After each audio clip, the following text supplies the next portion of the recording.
আসসালামু আলাইকুম।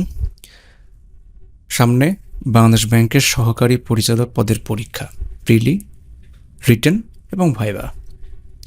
বাংলাদেশ ব্যাংকের এই পরীক্ষাটা আসলে সবসময় একটা সারপ্রাইজের মতো হয়। পরীক্ষার হলে গিয়ে দেখা যায় যে আমাদের সময় আমরা দেখছিলাম যে হঠাৎ করেই একটা নতুন কন্টেন্ট পরীক্ষার হলে চলে এসছে। তো রিসেন্টলি বাংলাদেশ ব্যাংক থেকেই সার্কুলারের মাধ্যমে জানিয়ে দেওয়া হয় যে পরীক্ষার সিলেবাস কী হবে। তো এবারের সিলেবাসে আমরা বেশ বড় ধরনের কিছু পরিবর্তন দেখছি। 4 মে 2026 নতুন সিলেবাস আসছে। তো সেখানে এমসিকিউতে খুব একটা পরিবর্তন নাই, কিন্তু আমরা লিখিত পরীক্ষার প্রশ্নের যে সিলেবাস সেটা দেখে একটা আইডিয়া করতে পারি যে হয়তো এমসিকিউটা এবার একটু ডিফারেন্ট কিছু হতে পারে।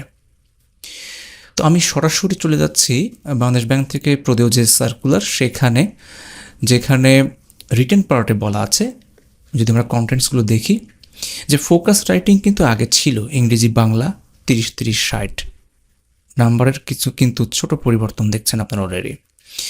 জেনারেল নলেজ যেটা আগে 30 মার্কসের আসতো সেটা কিন্তু এখন থেকে এবারের পরীক্ষা আর কি মাত্র 10 মার্কসের, অর্থাৎ যারা জিকে নিয়ে খুব টেনশনে ভুগতেন তাদের জন্য একটু সুখবর। ম্যাথমেটিক্স এসএসসি লেভেলের সেই 30 মার্কসই আছে। বাংলা থেকে ইংরেজি ট্রান্সলেশন সেটা 20 মার্কসের আছে। এখন এখানে চেঞ্জটা আসতেছে, সেটা হচ্ছে যে অ্যানালিটিক্যাল রিজনিং, ক্রিটিক্যাল থিঙ্কিং এবং আর্গুমেন্টেটিভ যে রাইটিং আছে সেখানে কিন্তু 40টা মার্কস এখানে। তারপরে আবার এক্সেপশনালি দেখেন যে বাংলা ব্যাকরণ, যেখানে বানানের নিয়ম, বাক্যশুদ্ধি, প্রবাদ প্রবচন, কারক সমাস, সন্ধি বিচ্ছেদ, এক কথায় প্রকাশ, প্রায় সমুচ্চারিত ভিন্নতার শব্দ, এগুলো থেকে 10 মার্কস।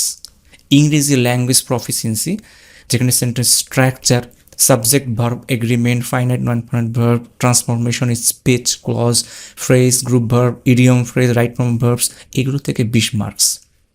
এবং ফাইনালি ফিনান্সিয়াল এবং ব্যাংকিং নলেজ থেকে 10 মার্কস। এই যে 10 মার্কস, তারপরে ইংলিশ ল্যাঙ্গুয়েজ প্রফিসিয়েন্সি 20 মার্ক, তারপর বাংলা ব্যাকরণের 10 মার্ক, এইখানে এই যে 40 মার্কস, এবং রিজনিংয়ের ক্ষেত্রে এই যে মার্কটা বাড়িয়ে দেওয়া হয়েছে, সো অলমোস্ট 50 মার্কসের এই যে একটা নতুন ওয়ে কন্টেন্টস বাংলাদেশ ব্যাংক দিয়েছে, আসলে এটা বেশ চ্যালেঞ্জিং। তো আমরা খুব রিসেন্ট কিছু প্ল্যান করছি যে আমরা এই কন্টেন্টসের উপর কিছু ভিডিও আনবো।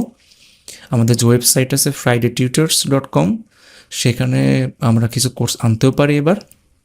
তো আশা করছি সেগুলো উপকার হবে, কারণ সবচেয়ে বড় বিষয়টা হচ্ছে যে বাংলাদেশ ব্যাংকের এবারকার লিখিত পরীক্ষা খুব চমৎকার হতে যাচ্ছে। কারণ বাংলাদেশ ব্যাংকের এই পরীক্ষাটা, এডির যে পরীক্ষাটা হয়, এটা সবচেয়ে কম সময়ে সবচেয়ে মারাত্মক, সবচেয়ে কম্পিটিটিভ একটা পরীক্ষা হয় বাংলাদেশের।